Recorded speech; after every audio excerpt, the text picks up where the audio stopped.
कि मानव अपने भाग्य का स्वयं विधाता है। जैसा हम चाहें वैसे अपने जीवन का सृजन कर सकते हैं। हम अपनी शकल को नहीं बदल सकते हैं, किंतु अपनी अकल को बदल सकते हैं। शकल का बदलना हमारे बस की बाहर की बात है। अगर शकल बदलने में सक्षम होते तो सबसे पहले अफ्रीका के लोग तैयार होते हैं, बहुत काले पाए जाते हैं, और हमारे यहाँ आंध्र प्रदेश के लोग बहुत काले पाए जाते हैं। आज के इस वैज्ञानिक युग में भी ऐसा कोई पाउडर नहीं बना है कि काले शरीर वाले को एकदम गोरा बना दे। शकल को नहीं बदल सकते हैं, किंतु अकल को बदल सकते हैं। अकल का सुधार ही जीवन का सुधार है, और अकल का बिगाड़ ही जीवन का बिगाड़।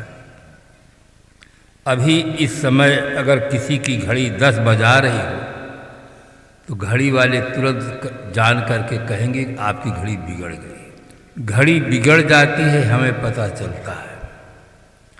सर्दी जुखाम बुखार खांसी हो जाए, पता चलता है स्वास्थ्य बिगड़ रहा है। रेडियो टेलीविज़न मोबाइल बिगड़ जाए तो पता चलता है। मकान बिगड़ जाए तो पता चलता है। गाड़ियाँ बिगड़ जाए तो पता चलता है, किंतु बुद्धि बिगड़ जाए तो पता ही नहीं चलता। अगर किसी आदमी को तम्बाकू रगड़ते, बीड़ी पीते, सिगरेट पीते, बोतल पीते, अंडा मुर्गी खाते देख करके कृपा बस बता दे कि श्रीमान जी आपकी बुद्धि बिगड़ गई है, आप अपनी बुद्धि की रिपेयरिंग किसी महात्मा से कराइए, तो वो आदमी सुनते ही परशुराम का बड़ा भाई हो जाएगा, एकदम नाराज है। मेरी बुद्धि बिगड़ी है, मैं इतना बड़ा सेठ, इतना बड़ा प्रोफेसर, इतना बड़ा बैरिस्टर, इतना बड़ा मिनिस्टर, इतना बड़ा कलेक्टर, मेरी बुद्धि बिगड़ी है। उसे बड़ा आश्चर्य होता कि मेरी बुद्धि नहीं बिगड़ी, किसी और की बुद्धि बिगड़ी होगी। क्यों? उसके मन में इतना अहम है कि दुनिया में अकल 2 हैं, नहीं तीसरे की गम, आधे में सब बसे, 1.5 में हम। आदमी के अंदर इतना अहम भरा हुआ है कि पूरी दुनिया में 2 अकल हैं, 1.5 अकल हमारे पास है। आधी अकल में कुल दुनिया है। पीते सिगरेट है, पीते शराब हैं, करते भ्रष्टाचार है, फिर भी मानते कि सबसे बड़े माइंडेड हम ही हैं। हमारी अकल नहीं बिगड़ी। अकल बिगड़ी का लक्षण है जीवन में गलत कर्म का होना। थर्मामीटर ये नहीं जानता है कि कोई सज्जन है कि दुर्जन है, अपराधी है कि दयालु है, वो शरीर का तापमान बता देता। इसी प्रकार से आदमी की बुद्धि बिगड़ी है या सही है, उसका प्रमाण पत्र है कि आदमी के जीवन में यदि गलत कर्म हो रहे हैं तो निश्चित समझ लेना चाहिए कि बुद्धि बिगड़ी है। और जब तक बुद्धि बिगड़ी रहेगी तब तक चाहे आप राम मंत्र जपो, चाहे शिव मंत्र जपो, चाहे गायत्री मंत्र जपो, चाहे सतनाम जपो, चाहे जो कुछ जपो, आपके मन में जो श्रद्धा है वो जपो, किंतु आपका जीवन भर सही नहीं होगा और कुछ सही हो सकता है। आपकी गाड़ी सही हो सकती है, मकान सही हो सकता है, खाली जीवन भर सही नहीं होगा जब तक बुद्धि ठीक न होगी तब तक। इसलिए सबसे ज़्यादा जरूरी है कि आदमी की बुद्धि ठीक हो। आदमी बुद्धि ठीक न होने से अनेक प्रकार की समस्याओं को स्वयं जन्म देता है और फिर उसी के समाधान में अपने जीवन को समाप्त कर देता है। इसीलिए गांधी जी ने अपनी प्रार्थना में कहा था, ईश्वर अल्लाह तेरे नाम सबको सन्मत दे भगवान। सबको संपत्ति दे भगवान नहीं कहा, सबको सन्मत दे भगवान कहा। गांधी जी राजनीतिक क्षेत्र में थे, अगर डायरेक्ट भगवान से मांग लेते सबको संपत्ति दे भगवान, तो राजनेताओं को गरीबी मिटाओ आंदोलन नहीं चलाना पड़ता, भगवान ही मिटा देता। किंतु गांधी जी अच्छी तरह समझते थे संपत्ति से जीवन की आधी समस्या का समाधान होता है, आधी समस्या का समाधान कभी भी नहीं होता है। चाहे आदमी अरबपति हो जाए, चाहे खरबपति हो जाए, जीवन की आधी समस्या का समाधान संपत्ति करती है, अवधि समस्या का समाधान धर्म करता है। दोनों की बहुत ज़रूरत है। अमेरिका का एक व्यक्ति था, उसका नाम था एंड्रो कार्नेगी नाम था। उसके पास 10 अरब डॉलर नगद रुपया था। उस समय वो विश्व के इतिहास में सबसे बड़ा धनवान आदमी था। जीवन का अंतिम समय उपस्थित हुआ।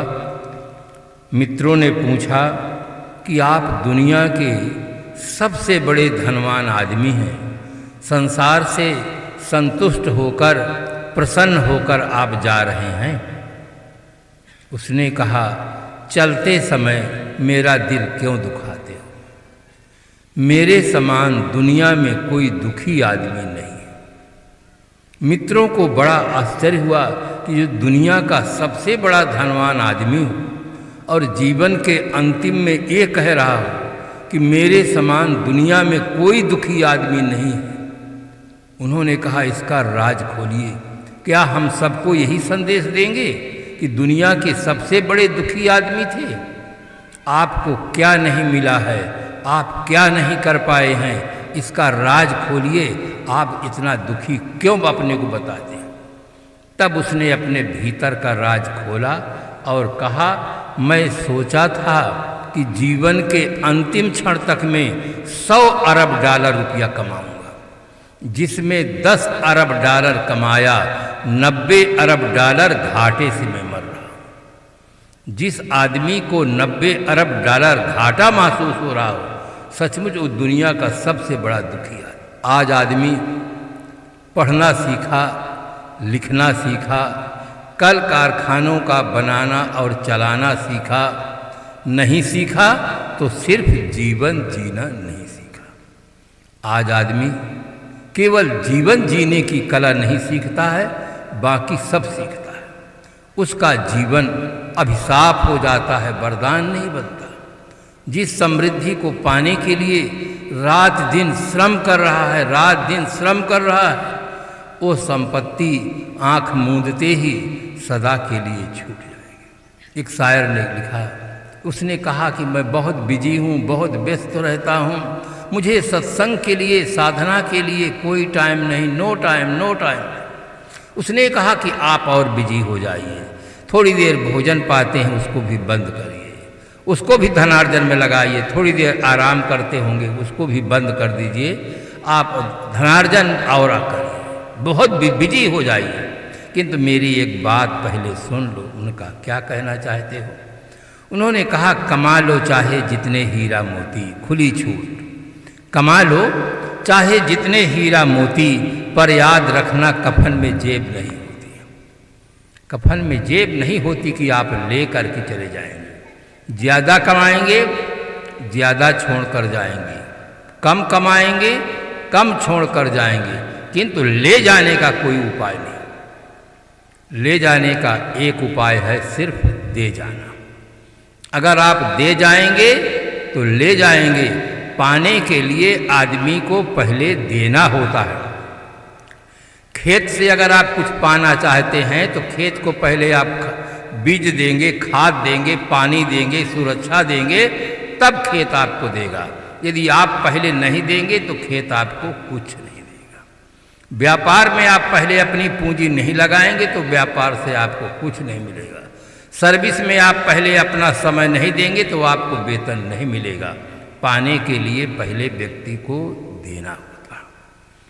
जीवन जीने का एक ढंग होता है और उस कला को सीखना चाहिए। पहले मैं व्यवहारिक उदाहरण दूं जिससे बात समझ में आ जाए।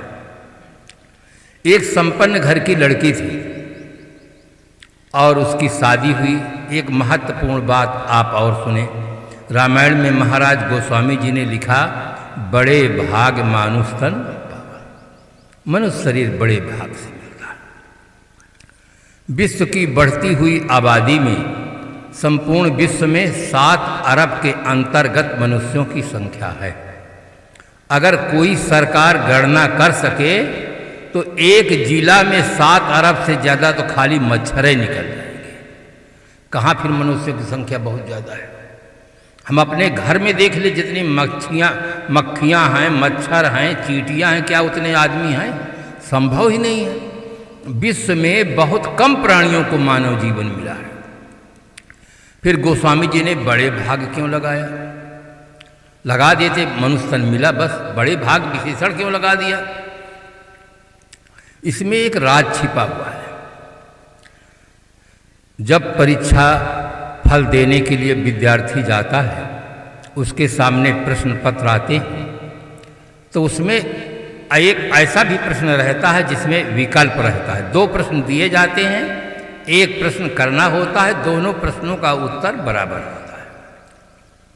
अंग्रेजी में आर कहते हैं, हिंदी में अथवा कहते हैं, संस्कृत में विकल्प कहते हैं।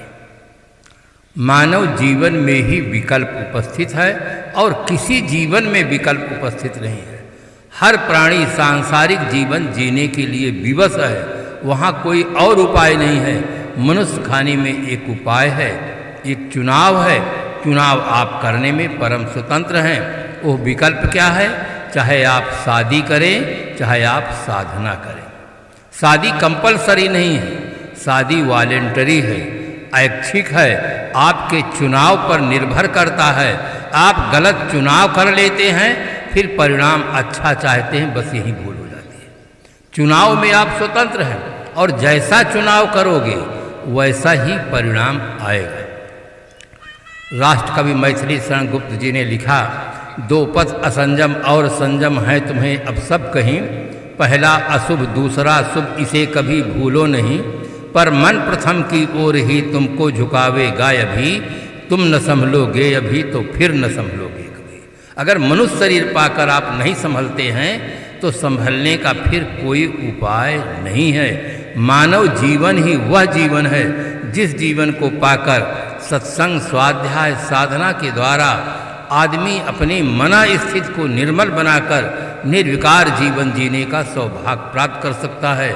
जीते जी भवसागर से पार हो सकता है। जीते जी, जो जीते जी पार नहीं होगा वो मरने के बाद कभी पार होता नहीं। पढ़ करके आदमी जीते जी मास्टर बनता है, डॉक्टर बनता है, वकील बनता है, इंजीनियर बनता है। मरने के बाद मास्टर, डॉक्टर, वकील, इंजीनियर बनने का कोई उपाय नहीं। सब जीते जी होता है। जीते जी भवसागर से पार होता है।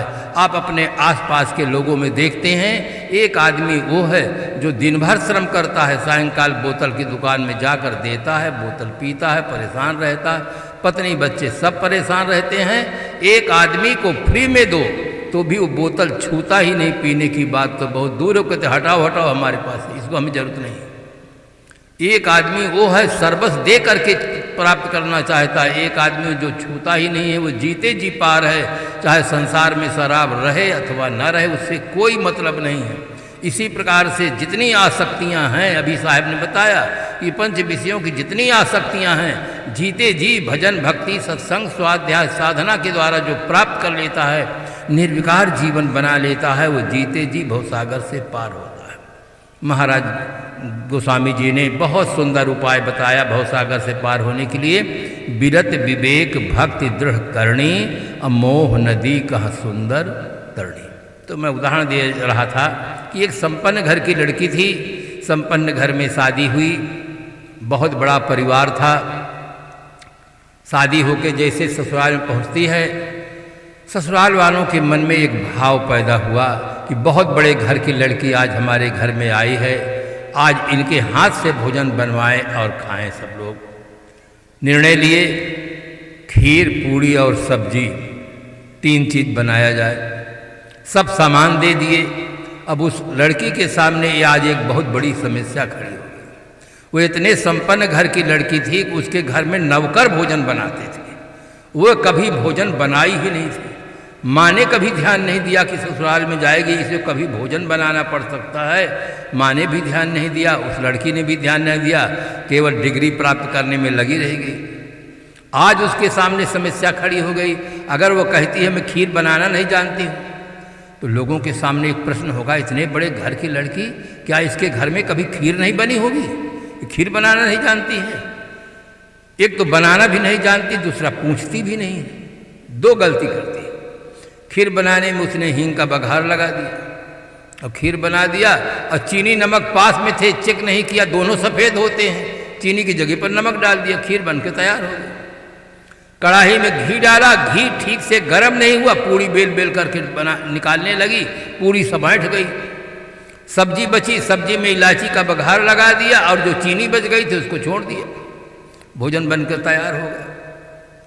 खाने वालों के मन में बड़ी उत्सुकता, बड़ा भाव कि आज बहुत बड़े घर की लड़की आई है, बहुत सुंदर भोजन बना होगा। जैसे भोजन पाने के लिए बैठे, हाथ से उठाए, नाक डॉक्टर तुरंत चेक कर लिया कि इसमें तो हींग का बघार लगा है।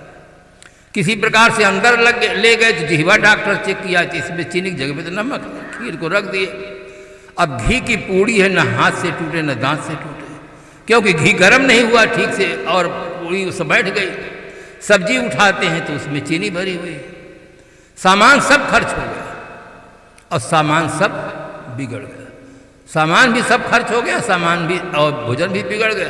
जैसे भोजन बनाने की कला न जानने के कारण से भोजन बिगड़ गया, जब बिगड़ जाता है, ठीक इसी प्रकार से जीवन जीने की कला न जानने के कारण जीवन भी बिगड़ जाता है। जीवन बहुत मूल्यवान है, जीवन बिगड़ जाता है। सीने में सीने को जो सीना नहीं जानता, सीने में सीने को जो सीना नहीं जानता, गर सांच पूछिए मुझसे तो जीना नहीं जानता। आज बहुत कम आदमी हैं जो केवल जीना जानते हैं। सब काम करना जानते हैं किंतु जीना नहीं जानते हैं। जीवन नहीं जानने का कारण क्या है? आज आदमी बहुत संपन्न होने पर भी भीतर से दुखी क्यों है, उदास क्यों है, निराश क्यों है? कहाँ उसकी भूल हो गई है? एक शायर 2 लाइन में उसको बताता है, संपन्नता भी दिखाता है और उसकी भूल कहाँ हुई उसको भी बताता है। बहुत ध्यान से सुनेंगे। आज आदमी के पास TV set, sofa set, dinner set, golden set, diamond set, सब सेट है, केवल माइंड अपसेट है। उसके पास सब सेट है, केवल उसका माइंड अपसेट है। और जब तक माइंड अपसेट रहेगा, चाहे दुनिया में जो कुछ कर लो, कभी शांति नहीं मिल सकती है, जीवन में पवित्रता नहीं आ सकती है, जीवन में स्थिरता नहीं आ सकती है। सबसे ज़्यादा जरूरी है कि आदमी का माइंड सेट हो। माइंड सेट न होने से अनेक प्रकार की समस्याएं पैदा हो जाती हैं। एक सास और बहू थी, दोनों के विचारों में बड़ा अंतर था। अंतर होने के नाते व्यवहारिक क्षेत्र में भी अंतर था। अंतर का मूल कारण भीतर होता है, बाहर नहीं। भीतर की जैसी स्थिति होती है वैसे आदमी की प्रवृत्ति होती है। भीतर की स्थिति अगर आदमी की ठीक हो जाए तो हर आदमी सज्जन हो सकता है, हर आदमी धर्मात्मा हो सकता है, हर आदमी राष्ट्र के लिए एक अच्छा नागरिक हो सकता है, परिवार के लिए एक अच्छा सदस्य हो सकता है, अगर उसके भीतर मानसिक स्थिति ठीक हो जाए तो। और सब स्थिति ठीक हो जाए, शारीरिक स्थिति ठीक हो जाए, आर्थिक स्थिति ठीक हो जाए, केवल मानसिक स्थिति भर ठीक न हो तो न व्यवहार सुंदर होगा, न स्वभाव सुंदर होगा, न जीवन सुंदर होगा। सबसे ज़्यादा जरूरी है मानसिक स्थिति का ठीक होना।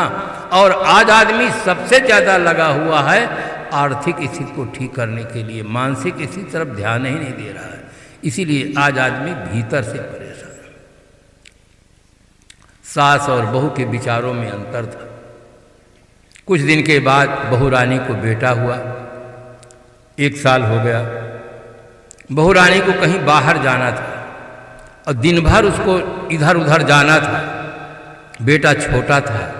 सास को कहती है कि देखो मेरे बेटे को दिन भर संभाल कर रखना, अब मैं शाम के आ जाऊंगा तो ले लो। उसने कहा तू ले जा अपना बेटा, मैं तेरे बेटे को नहीं संभालूंगी। क्योंकि भीतर अंतर था, सास बहू के विचारों में फर्क था, कोई प्रेम नहीं था। उसने तुरंत इनकार कर दिया, ले जाओ अपने बेटे को। अरे माँ मैं कहाँ लिए इस छोटे से बच्चे को घूमूंगी, अब बहुत जगह मुझे जाना है, कितने जगह पर कुछ काम करना है, 1 दिन की बात है, मैं शाम के आ जाऊंगी, संभालो। नहीं नहीं तू अपना बेटा ले जा, मैं नहीं संभालूंगी। जब 2-3 बार इनकार कर दिया तो बहू रानी एक बात कह दी। बहू रानी कह दी, माँ तुम्हारे बेटे को मैं 15 साल से संभालती हूँ और तुम मेरे बेटे को 1 दिन के लिए इनकार करती हो कि नहीं संभालूंगी, नहीं संभालूंगी। तुम्हारे बेटे को मैं दिन में संभालती हूँ, रात में संभालती हूँ, 15 साल से संभालती हूँ तुम्हारे बेटे को, और 1 दिन के लिए अच्छा जा जा तुम मैं संभालूंगी। भीतर उसके परिवर्तन हो गया कि किस प्रकार से परिवर्तन हुआ। शब्द का बहुत गहरा प्रभाव पड़ता है। शब्द आदमी को हंसा भी सकता है, शब्द शक्ति आदमी को रुला भी सकती है, प्रेम को प्रगाढ़ भी बना सकती है, प्रेम को तोड़ भी सकती है। दोनों शक्ति शब्द शक्ति में है। महारानी द्रौपदी ने शब्द शक्ति का गलत उपयोग कर दिया, कह दिया कि अंधों की अंधे संतान होते हैं। द्रौपदी के जीवन में जो दुख आया है वो उसका मूल कारण केवल वाणी पर नियंत्रण न होना। महारानी सीता जी के जीवन में जो दुख आया है केवल लक्ष्मण जी के लिए ऐसी बात कह दी कि लक्ष्मण जी सहन नहीं कर सके। लक्ष्मण जी चले जाते हैं और रावण को चांस मिल जाता है। आप वाल्मीकि रामायण पढ़िए तो उसमें साफ साफ लिखा है, गोस्वामी जी लीपा पोती किए हैं। गोस्वामी जी ने कहा मरम वचन सीता जब बोली, बस इतना कह के टाल दिए। असली अगर रामायण पढ़ना चाहते हैं तो वाल्मीकि रामायण पढ़े। वाल्मीकि रामायण में गोस्वामी जी के रामायण में जमीन आसमान का अंतर है। गोस्वामी जी आदर्शवादी हैं और वाल्मीकि यथार्थवादी हैं। अगर सही घटना जानना चाहते हैं तो वाल्मीकि रामायण पढ़ें, उसमें से सही होगा। गोस्वामी जी की रामायण और वाल्मीकि रामायण, अध्यात्म रामायण, तीनों रामायण में कितना अंतर है अगर आप ये जानना चाहते हैं तो इलाहाबाद से एक पुस्तक छपी है, उसका नाम है रामायण रहस्य। सदगुरु श्री अभिलाष साहब जी लिखे हैं। तीनों में कहाँ कहाँ कितना अंतर है, कितना सही है, कितना गलत है, आप पढ़ते जाएंगे आपको खुद मालूम हो जाएगा किस में क्या गलत है क्या सही है। तो इस प्रकार से भीतर की स्थिति का ठीक होना जरूरी है। आज आदमी की जो मानसिक स्थिति बिगड़ गई है, इसी कारण से जीने का तरीका बदल गया है। ऐसा हो गया है, एक आदमी है उसको चाहे लड्डू खिला दो, पूड़ी खिला दो, मालपुआ खिला दो, हलवा खिला दो, वो तम्बाकू खाने की जगह बचा कर रखेगा। चाहे जितना घेर घार करके उसको खिलाइए, तम्बाकू खाने की जगह बचा कर रखता है।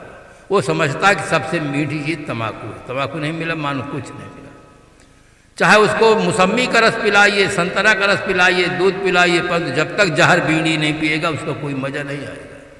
जीने का तरीका ढंग नहीं है। कैसे हम जिए? आज आदमी नहीं समझ पा रहा हमें क्या खाना चाहिए क्या नहीं। जानवर है, गाय और भैंस है, आप उसके घास में थोड़ा 2-4 मछली डाल दीजिए, 2-4 अंडा डाल दीजिए कि बहुत विटामिन होता है।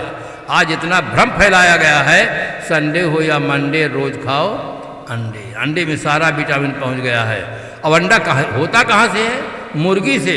इतना छोटा सा पत्थर लो, मुर्गी के मार दो टन गणेश, अंडा में कहाँ से ताकत आ गई? भैंसा अंडा नहीं खाता, सांड अंडा नहीं खाता, हाथी अंडा नहीं खाता। अंडा खाने वालों को लड़ा कर देख लो कौन हारता है कौन जीतता है। कितना गलत प्रचार कर दिया गया है।